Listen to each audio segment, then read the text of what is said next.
C'est la saison des pommes sur la côte de Beaupré, l'île d'Orléans. Nous avons donc fait une petite visite au jardin du Petit Pré à Château-Richer.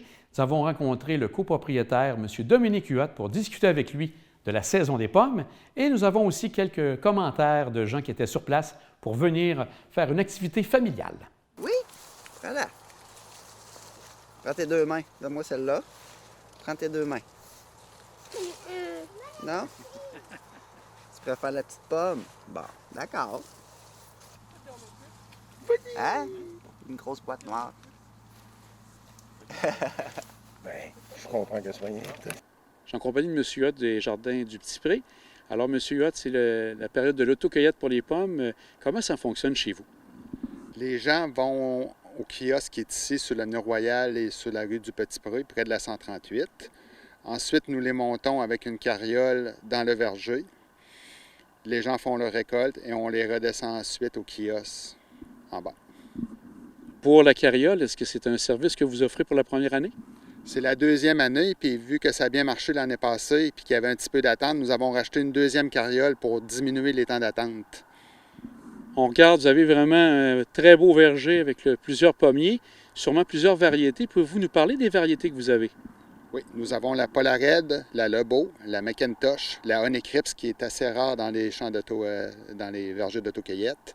Nous avons la Cortland et la Spartan. Est-ce qu'il y a des pommes là-dedans qui sont plus sucrées que d'autres?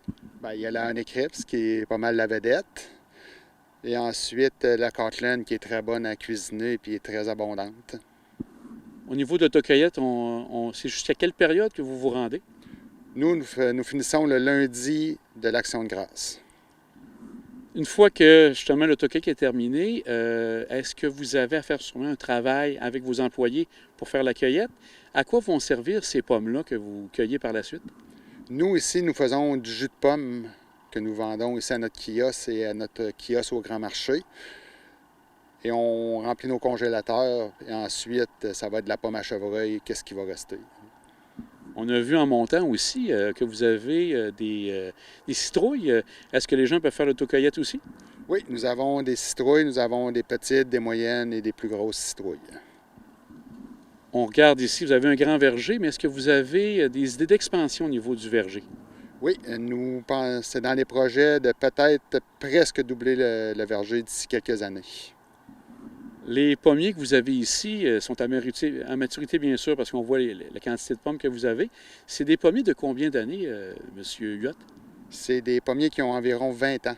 C'est pour ça que nous sommes dus de renouveler notre verger pour toujours en avoir. Et les pommes, un pommier va commencer à donner des pommes à quelle période de sa vie? À peu près à 4 ou 5 années. Vous avez aussi une variété de légumes que vous vendez à votre kiosque. Quelles sont les variétés que vous avez ici au Jardin du Petit Pré? Nous avons 14 hectares en haut qui est en culture. Nous avons à peu près 40 sortes de légumes. Nous avons les pommes de terre, les poireaux dans ce temps-ci, les carottes. Et tout ça va donc à votre kiosque ici au Petit Pré et aussi au Grand Marché? Oui, nous sommes au Grand Marché et au kiosque ici à la Château-Richer. Bien, un grand merci, M. Huot. C'était très intéressant. Puis bonne chance pour la saison des pommes. Merci beaucoup et tout le monde est bienvenu. Alors, madame, vous êtes originaire de quel endroit? À l'Ange Gardien. Est-ce que c'est une tradition de venir ici aux pommes ou quelque chose de nouveau pour vous? En fait, comme je vous disais, la famille est quand même très jeune, donc la tradition devrait peut-être commencer maintenant, là. Et avec ces pommes, qu'est-ce que vous allez faire? Avez-vous des recettes de prévues? On va demander au cuistot. La compote. Est-ce que vous faites des jus également? Zéro jus. Tarte, compote, puis on les mange simplement. Et ensuite, on a un monsieur qui fête son anniversaire, je crois, aujourd'hui. Alors vous, c'est vous venez régulièrement? Non, c'est la première année. Oui, première année ensemble. Excellent. Et qu'est-ce que vous faites avec les récoltes? De la croustade et de la tarte aux pommes. Ça fait déjà quelques années, puis ma conjointe y allait souvent avec ses parents. Là. C'est nous qui avons emmené la gang. On est venu l'an passé, puis on avait vraiment aimé le coin, fait qu'on a décidé de venir cette année, encore une fois. Et pour les recettes que vous avez, ça ressemble à quoi au niveau de pommes à ce moment-là?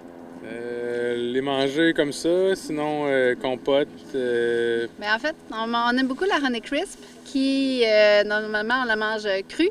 Alors, c'est beaucoup pour les collations pour les enfants, sinon un peu de jus.